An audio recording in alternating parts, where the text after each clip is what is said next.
Hi everyone, welcome to book number 12 in the Roxy Phillips Mini Books Make It in Minutes series that I am doing. Today's book, she takes a pre-made chipboard book and basically just covers the pages with paper and embellishments and photos. And being May, it's graduation time, and I was going to make an album for one of the gals that is graduating this year, so I decided this would be perfect. I had this Maya Road album with the word play for the front cover and the back cover, and I've already, as you can see, done some of the work.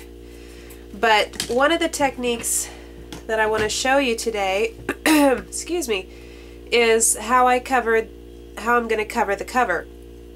Now, you could cover it with paper, but I really didn't want to have to sit there with an X-Acto knife and cut out all these small areas. So what I'm going to do is use a technique that I learned from Tim Holtz in his Condominium of Curiosities, book number 1. And it's the Dabber Resist technique.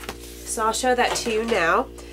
I'm using a stamp of spots, and I don't have the Dabber ink. I'm just using Folk Art white paint for this, but I'm just going to paint some on the stamp and then stamp my cover.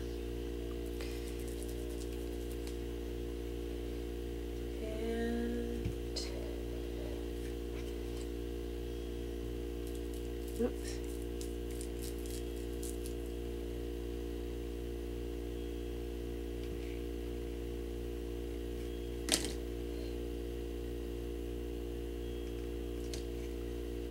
I'm going to heat set the ink or the paint because I want it dry.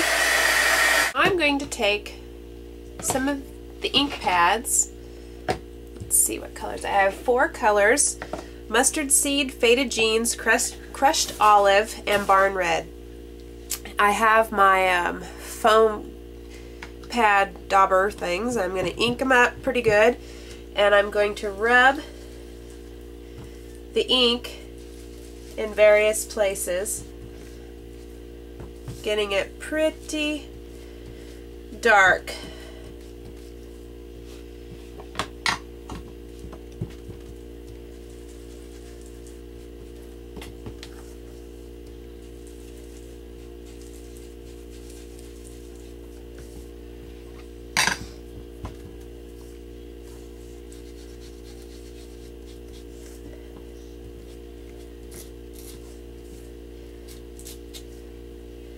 No rhyme or reason to where I'm putting the color. I'm just rubbing it in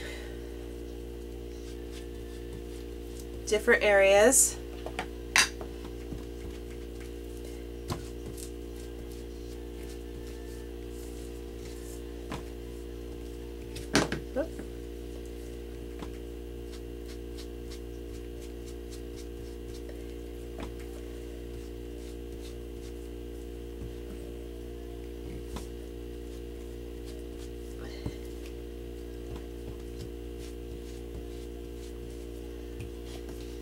Okay, close these up quick.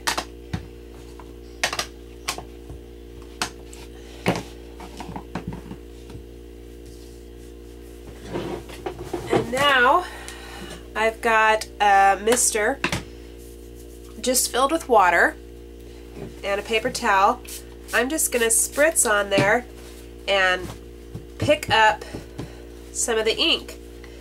So what I'm doing is pulling the ink off of the painted areas while darkening it on the non.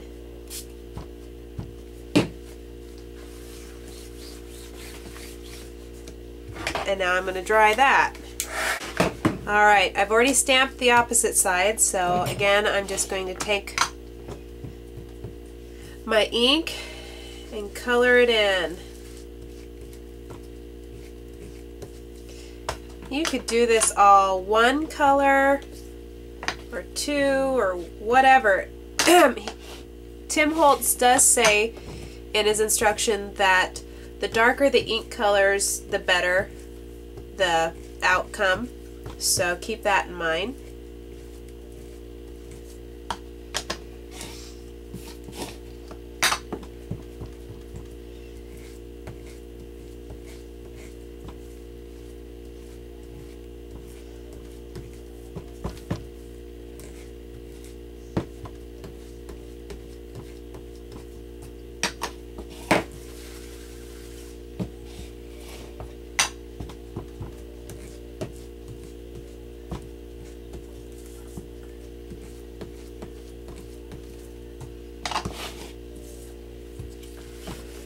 All right, and spray that again.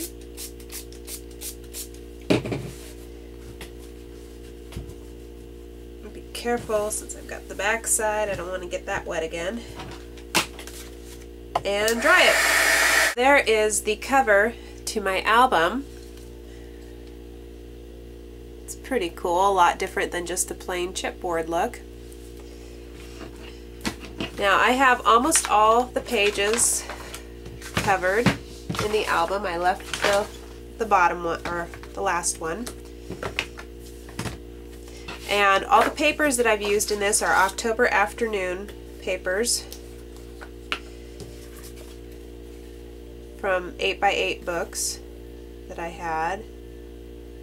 I'm just running glossy accents around the outside of the chipboard, and then some in the inside. I'm trying to think if I... Nope. Line it up on my paper. Press down.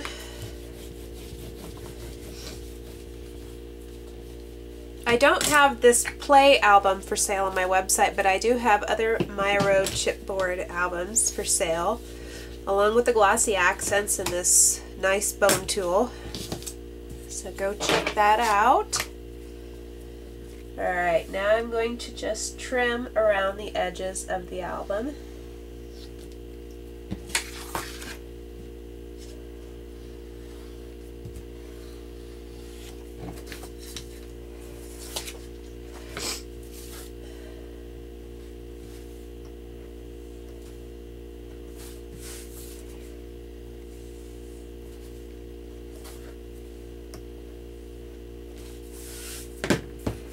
And use my Crop-A-Dile to punch the holes in. Alright, I have a flower I was going to add to this page, but I had to wait till I had the paper down on the back side to make it easier. And now, finish this page.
All right.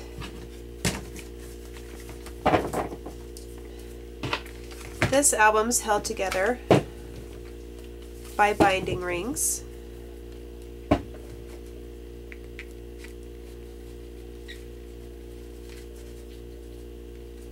Thread those through.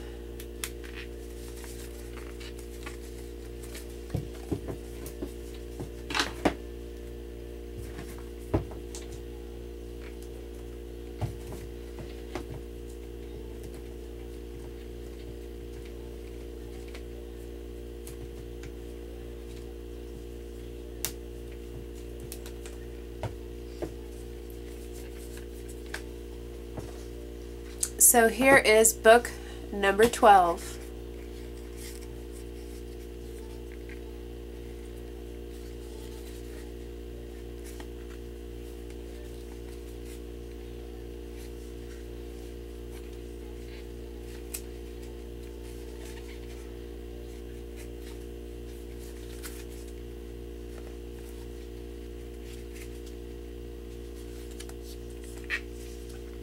And to put it in, I made this cute little paper purse. I cut out the pattern with my Cricut, added a little Velcro,